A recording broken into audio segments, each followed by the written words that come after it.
This lecture will talk about the use of functions in C.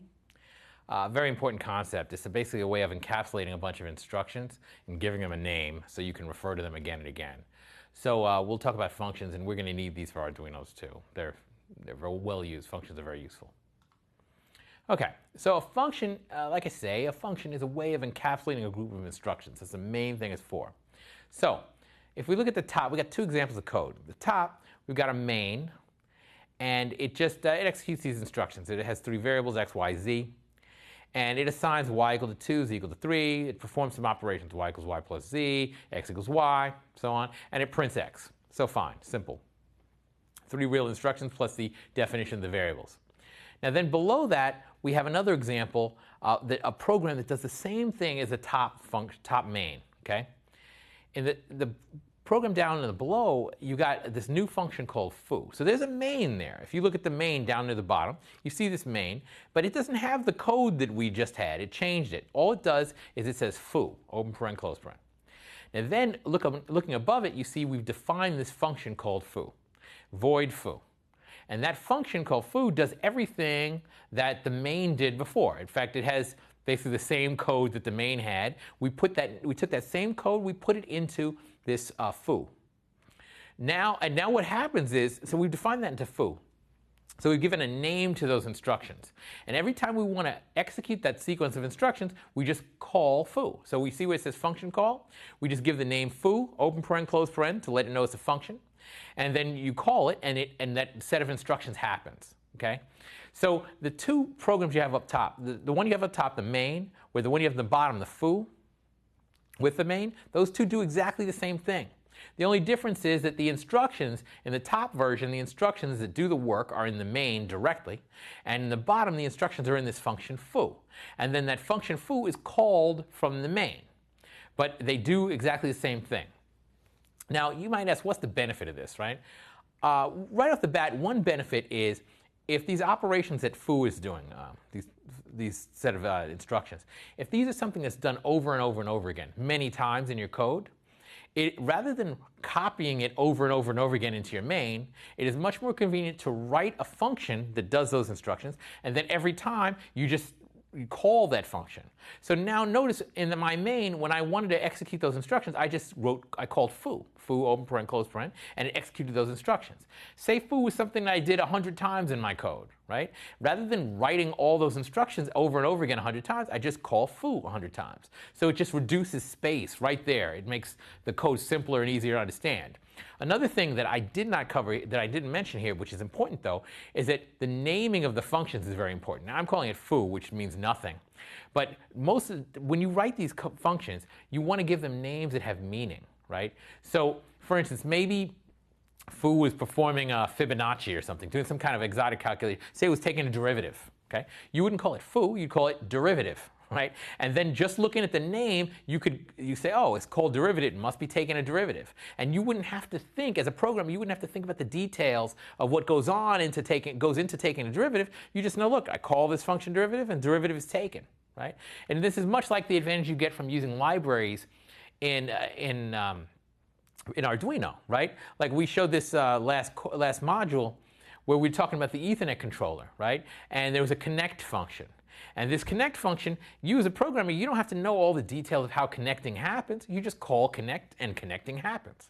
Same thing here, if you give a good name. So it's important that the name shouldn't be something generic like foo, but it's an actual name that has meaning, like connect. Connect is clear. Oh, I'm talking about connecting on the internet, right? It's an Ethernet controller, right? So you give it a meaningful name, and it can help make the code easier to understand. So that's basically what a function is. You're grouping a bunch of instructions and giving them a name so that you can reuse them. You can call them over and over again, and it's sort of a shorthand. The name is now a shorthand for that sequence of instructions. So that's what a function is. Now, there are more aspects to it, and we'll talk about those right now. But notice that you have to define a function before you can use it. So if you look in the bottom here, If you look at the bottom here, we've got this function foo defined, and then we call foo.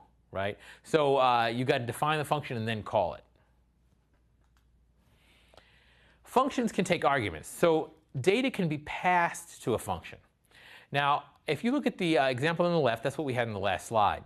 And in that case, you're calling foo, and foo is, when you call foo, it executes the instructions in foo, but it doesn't pass any data to foo. There's no data to pass to foo. Foo has all of its data internally. It has int x, int y, int z.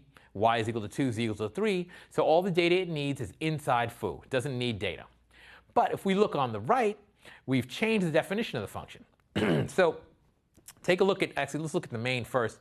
In the main, where we call foo, in parentheses, you say foo 2, 3 in parentheses. Where on the left, there was nothing in parentheses. Now we're passing it the number 2 and the number 3. Okay? Now, why are we doing that? What we're doing is, if you look at the foo's definition now, when you define foo, it says void foo, and then in parentheses it says int a, int b. So that's telling you foo is going to take 2 arguments. One is going to be called a, one is going to be called b. So when you make the call in the main, where you say foo 2, 3, a equals 2. A is assigned to 2, and b is assigned to 3. And then foo is executed. And if you look at this, even though I've changed the names to a and b, this foo does exactly what the previous foo did. The foo on the right does exactly what the foo on the left does, except the foo on the right takes variables a and b and treats them just like the foo on the left treated y and z. Okay? So by calling the foo with 2, 3, 2 and 3 get bound to a and b, and then it executes, and it does exactly the same as the foo on the left. So these 2 functions, the one on the right and the one on the left, they do exactly the same thing, except the foo on the right takes 2 arguments. Now you might say, well, what's the benefit of this? Well, one benefit right off the bat is that now this foo function is much more generic, meaning the foo on the left, that foo, it takes no arguments, so all it can do is have treat y equal to 2 and z equal to 3. But now, with our new foo, we can change y and z if we want to. We can say, oh, let's call foo 2, 3, or maybe we'll call it with 1, 2. And it does the same operation with different numbers. So there are many cases where you have a function where you want to do the same thing with different numbers. Like take, for instance, average, right? You want to average a pair of numbers. You could make a function average which averages exactly 2 numbers, or you can make a function average which takes 2 arguments and averages whichever arguments you pass. And that makes the average function a heck of a lot more useful, because now you can call it with whatever arguments you want. You can use it in a more generic way in other contexts. So functions can be passed arguments like that. So you're passing this data to the function, and the function uses that data in performing whatever its operations are. So and you have to declare. So the way you deal with arguments is in the function call, you put the arguments between the parentheses.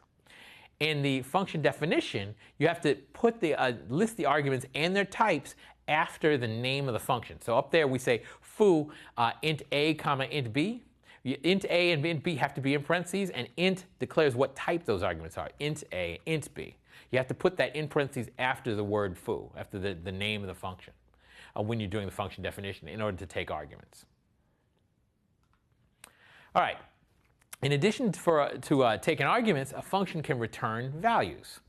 Now, if we look at the foo on the left, that function doesn't return any values, right? It just does its job, right? And it prints something, and that's the end of that. No need for returning values. Now, if we look at the foo on the right, though, this one, actually, let's look at how the structure of the main is changed first. If we look at the main, it calls foo still. But notice that now we've declared this new variable p, I called it, and I say p equals foo. Now, notice that on the left, I didn't say anything equals foo, I just called foo. But now on the right, I'm saying p equals foo. That's because the foo that I'm defining on the right, it's going to return a value. And I want to assign p equal to whatever value the foo returns. And then on the next line inside the main, I say print p. I print p. So notice that if you look at the foo on the left, it includes the printf. But the foo on the right does not have a printf. Okay? Instead, I've taken the printf and put it into the main. But in order for the main to do the printing, it has to know what it's going to print. So foo computes the value it's going to print, but foo doesn't do the printing. Foo returns that value. So if we look at the foo definition, it has the same top 2 lines, y equals y plus z, x equals y, but then the last line, instead of saying print, instead of actually doing the print, it returns x. Okay? So the result, the thing that should be printed, is not printed, it is returned. Then the caller, which is main, gets that back. So when that line where it says p equals foo, whatever foo returned, the x value, p gets set to that value, and then the main prints out the p. So this is another thing that's very useful about functions. Have a function return a value, because then the function can do some job that you needed to do and give you a useful result in the end. Okay? So sometimes functions do have return values. Sometimes they don't. It depends on the type of function, and we'll get more into that later when we talk about Arduino-specific problems. But so functions can take arguments, and they can also return values. Thank you.